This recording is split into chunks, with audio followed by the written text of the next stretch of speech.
মোচার তরকারি বানাচ্ছি। ফোড়নে দিয়েছি হচ্ছে সর্ষের তেলের মধ্যে জিরে, শুকনো লঙ্কা, তেজপাতা আর একটু পেঁয়াজ। পেঁয়াজ ভাজা হয়ে গেলে টমেটো দিয়ে নুন হলুদ দিয়ে টমেটো গলে আসলে তাতে ধনে জিরের গুঁড়ো দিয়ে ভালো করে কষিয়ে নিয়েছি। একটু মিষ্টি বা চিনি দিয়ে দিয়েছি। তারপরে দেবো হচ্ছে এই সেদ্ধ করে রাখা মোচা।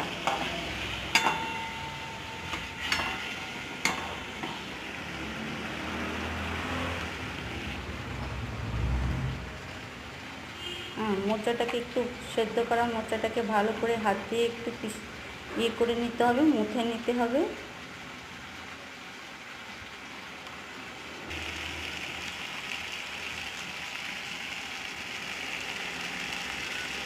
জিরে ধনের গুঁড়ো দেওয়ার পরে ভালো করে মশলা কষে যাওয়ার পরে মোচাটা দিলাম।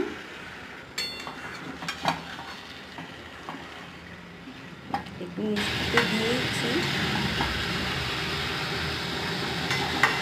মশলা যেহেতু আগে থেকে কষে আছে, মোচা দেওয়ার পরে আর বেশি কষাতে হবে না। 2 থেকে 3 মিনিট ভালো করে কষিয়ে নিয়ে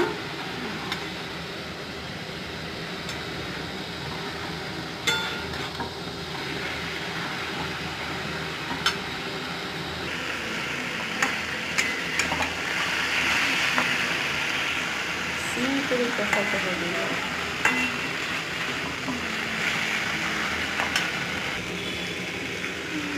একটু আটা গুলে দিয়ে দেবো, তাহলে খপখপা অংশটা আসবে। বা চালের গুঁড়ো বা কর্নফ্লোর দিতে পারেন, আমি আটাই দিই সবসময়।